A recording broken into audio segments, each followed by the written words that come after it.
Literary Composition by H.P. Lovecraft. In a former article, our readers have been shown the fundamental sources of literary inspiration and the leading prerequisites to expression. It remains to furnish hints concerning expression itself, its forms, customs, and technicalities, in order that the young writer may lose nothing of force or charm in presenting his ideas to the public. Grammar. A review of the elements of English grammar would be foreign to the purpose of this department. The subject is one taught in all common schools, and may be presumed to be understood by every aspirant to authorship. It is necessary, however, to caution the beginner to keep a reliable grammar and dictionary always beside him, that he may avoid in his compositions the frequent errors which imperceptibly corrupt even the purest ordinary speech. As a general rule, it is well to give close critical scrutiny to all colloquial phrases and expressions of doubtful parsing, as well as to all words and usages which have a strained or unfamiliar sound.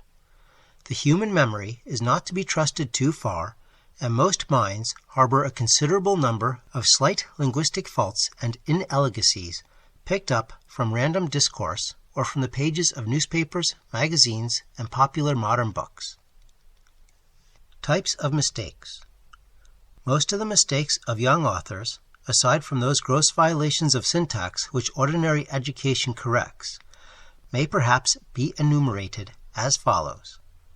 1. Erroneous plurals of nouns, as valleys, V-A-L-L-I-E-S, or echoes, E-C-H-O-S. 2. Barbarous compound nouns, as viewpoint or upkeep. 3. Want of correspondence in number between noun and verb where the two are widely separated or the construction involved. 4. Ambiguous use of pronouns. 5. Erroneous case of pronouns as whom for who and vice versa, or phrases like between you and I, or let we who are loyal act promptly. 6. Erroneous use of shall and will, and of other auxiliary verbs. 7. Use of intransitive for transitive verbs, as he was graduated from college, or vice versa, as he ingratiated with the tyrant. 8. Use of nouns for verbs, as he motored to Boston, or he voiced a protest. 9. Errors in moods and tenses of verbs, as if I was he, I should do otherwise, or he said the earth was round. 10. The split infinitive, as to calmly glide. 11. The erroneous perfect infinitive, as last week I expected to have met you. 12. False verb forms, as I pled with him. 13. Use of like for as I strive to write like Pope wrote. 14. Misuse of prepositions, as the gift was bestowed to an unworthy object, or the gold was divided between the 5 men. 15. The superfluous conjunction, as I wish for you to do this. 16. Use of words in wrong senses, as the book greatly intrigued me. Leave me take this. He was obsessed with the idea, or he is a meticulous writer. 17. Erroneous use of non-anglicized foreign forms, as a strange phenomena, or 2 stratas of clouds. 18. Use of false or unauthorized words, as burglarize or supremacist. 19. Errors of taste, including vulgarisms, pompousness, repetition, vagueness, ambiguousness, colloquialism, bathos, bombast, pleonasm, tautology, harshness, mixed metaphor, and every sort of rhetorical awkwardness. 20. Errors of spelling and punctuation, and confusion of forms, such as that which leads many to place an apostrophe in the possessive pronoun its. Of all blunders, there is hardly one which might not be avoided through diligent study of simple textbooks on grammar and rhetoric, intelligent perusal of the best authors, and care and forethought in composition. Almost no excuse exists for their persistent occurrence, since the sources of correction are so numerous and so available. Many of the popular manuals of good English are extremely useful, especially to persons whose reading is not as yet extensive, but such works sometimes err in being too pedantically precise and formal. For correct writing, the cultivation of patience and mental accuracy is essential. Throughout the young author's period of apprenticeship, he must keep reliable dictionaries and textbooks at his elbow, eschewing as far as possible that hasty, extemporaneous manner of writing which is the privilege of more advanced students. He must take no popular usage for granted, nor must he ever hesitate, in case of doubt, to fall back on the authority of his books. Reading. No aspiring author should content himself with a mere acquisition of technical rules. As Mrs. Renshaw remarked in the preceding article, impression should ever precede and be stronger than expression. All attempts at gaining literary polish must begin with judicious reading, and the learner must never cease to hold this phase uppermost.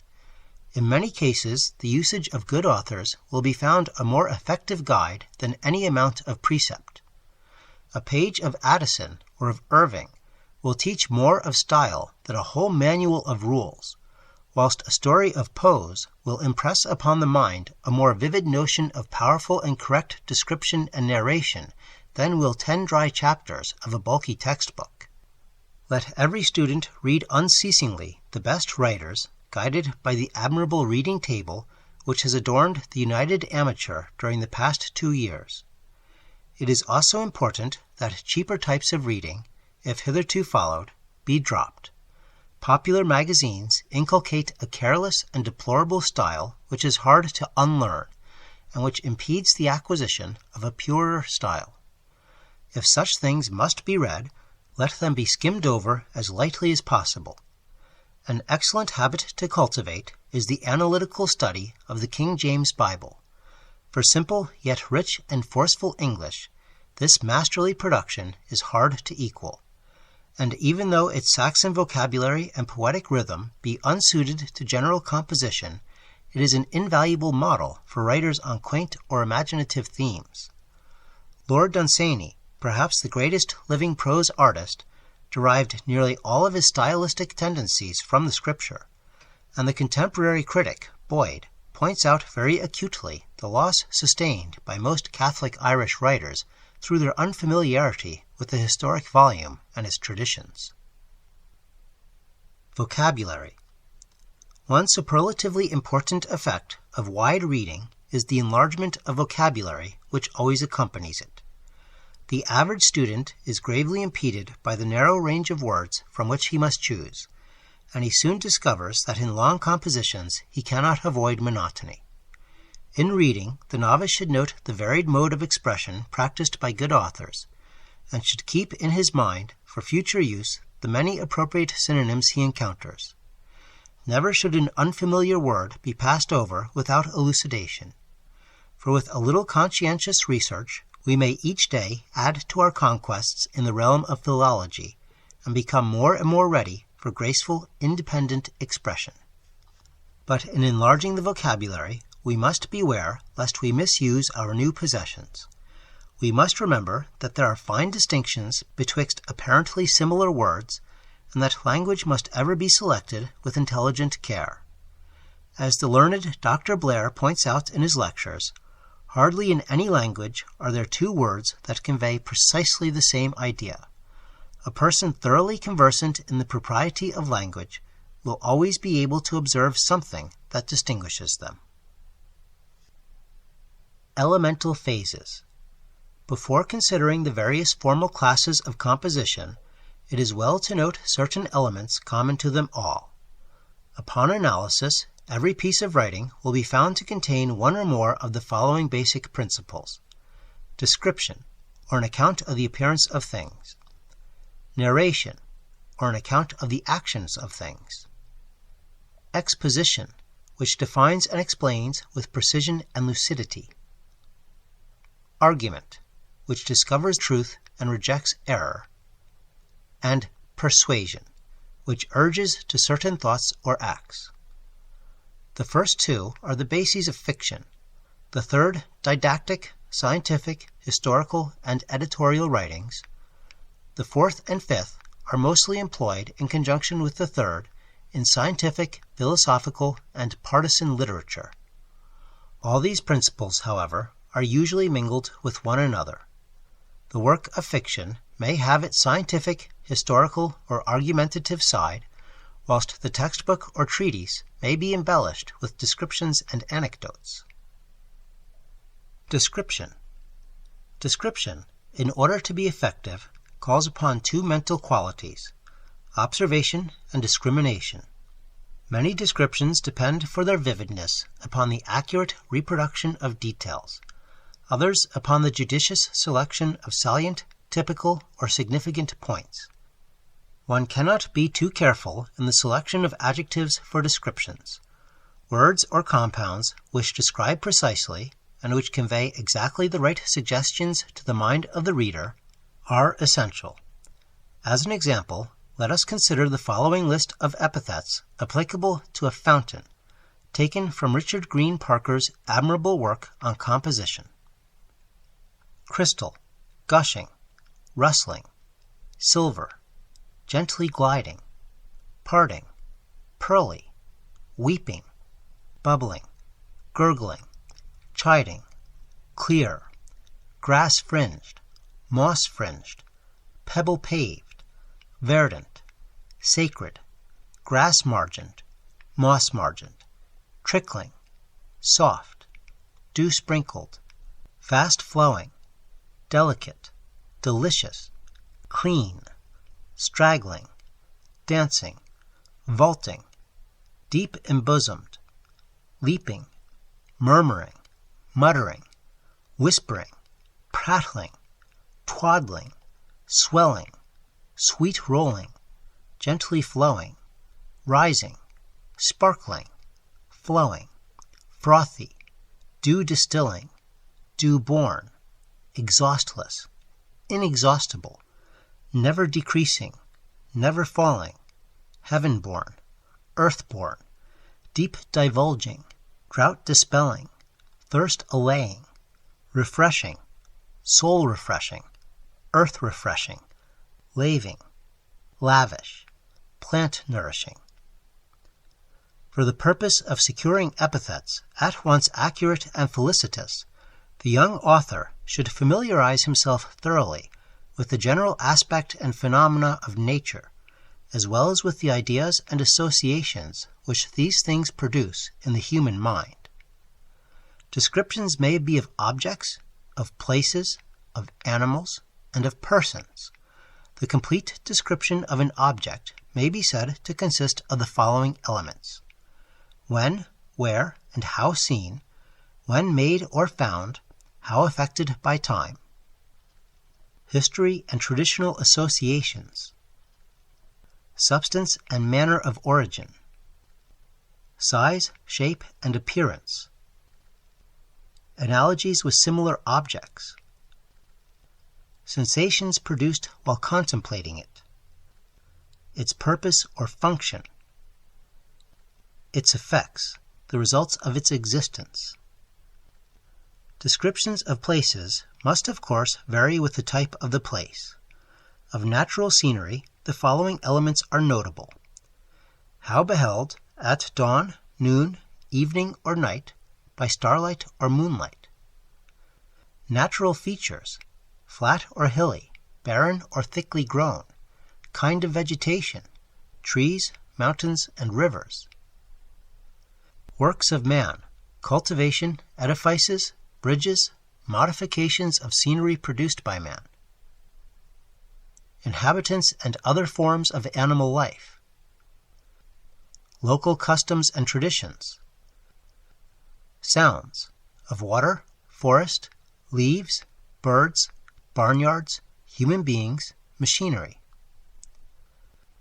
View, prospect on every side, and the place itself as seen from afar.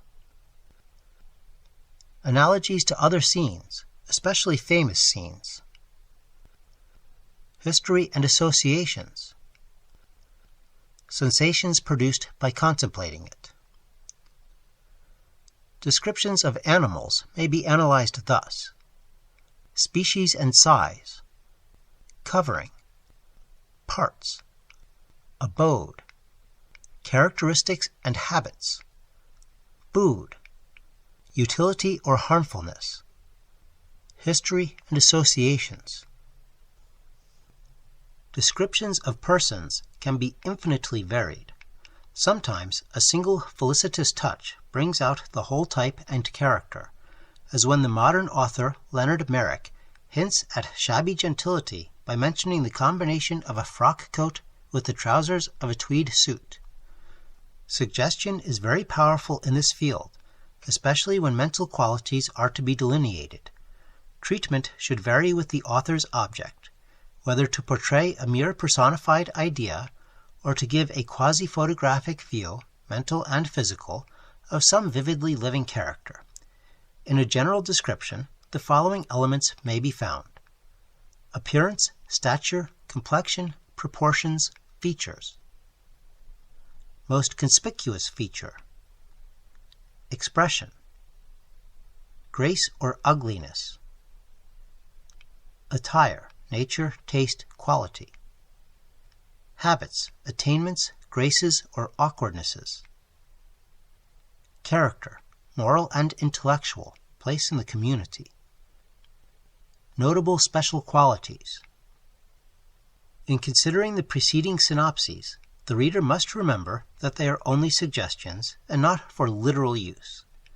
The extent of any description is to be determined by its place in the composition, by taste and fitness. It should be added that in fiction, description must not be carried to excess. A plethora of it leads to dullness, so that it must ever be balanced by a brisk flow of narration, which we are about to consider. Narration. Narration is an account of action, or of successive events, either real or imagined, and is therefore the basis both of history and of fiction. To be felicitous and successful, it demands an intelligent exercise of taste and discrimination. Salient points must be selected, and the order of time and of circumstances must be well maintained. It is deemed wisest in most cases to give narratives a climactic form, leading from lesser to greater events, and culminating in that chief incident upon which the story is primarily founded, or which makes the other parts important through its own importance. This principle, of course, cannot be literally followed in all historical and biographical narratives. Fictional narration. The essential point of fictional narration is plot, which may be defined as a sequence of incidents designed to awaken the reader's interest and curiosity as to the result. Plots may be simple or complex, but suspense and climactic progress from one incident to another are essential. Every incident in a fictional work should have some bearing on the climax or denouement, and any denouement which is not the inevitable result of the preceding incidents is awkward and unliterary. No formal course in fiction writing can equal a close and observant perusal of the stories of Edgar Allan Poe or Ambrose Bierce. In these masterpieces, one may find that unbroken sequence and linkage of incident and result which mark the ideal tale. Observe how, in The Fall of the House of Usher, each separate event foreshadows and leads up to the tremendous catastrophe and its hideous suggestion. Poe was an absolute master of the mechanics of his craft. Observe also how Bierce can obtain the most stirring denouements from a few simple happenings, denouements which develop purely from these preceding circumstances. In fictional narration, verisimilitude is absolutely essential. A story must be consistent and must contain no event glaringly removed from the usual order of things, unless that event is the main incident, and is approached with the most careful preparation.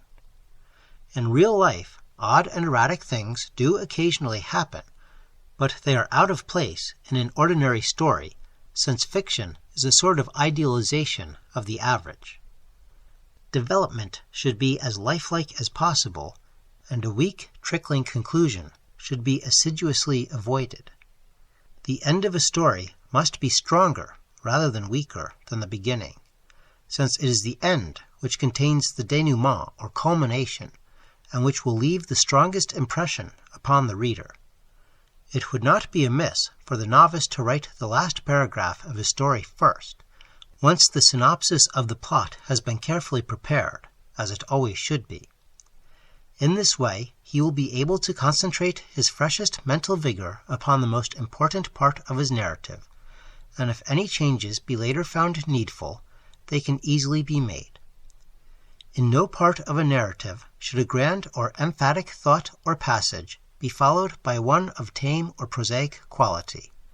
This is anticlimax, and exposes the writer to much ridicule. Notice the absurd effect of the following couplet, which was, however, written by no less a person than Waller. Under the tropic is our language spoke, and part of Flanders hath received our yoke. Unity, mass, coherence. In developing a theme, whether descriptive or narrative, it is necessary that three structural qualities be present: unity, mass, and coherence. Unity is that principle whereby every part of a composition must have some bearing on the central theme. It is the principle which excludes all extraneous matter and demands that all threads converge toward the climax. Classical violations of unity may be found in the episodes of Homer and other epic poets of antiquity, as well as in the digressions of Fielding and other celebrated novelists, but no beginner should venture to emulate such liberties. Unity is the quality we have lately noted and praised in Poe and Bierce. Mass is that principle which requires the more important parts of a composition to occupy correspondingly important places in the whole composition, the paragraph, and the sentence. It is that law of taste which insists that emphasis be placed where emphasis is due, and is most strikingly embodied in the previously mentioned necessity for an emphatic ending. According to this law, the end of a composition is its most important part, with the beginning next in importance. Coherence is that principle which groups related parts together and keeps unrelated parts removed from one another. It applies, like mass, to the whole composition, the paragraph, or the sentence. It demands that kindred events be narrated without interruption, effect following cause in a steady flow. Forms of composition. Few writers succeed equally in all the various branches of literature.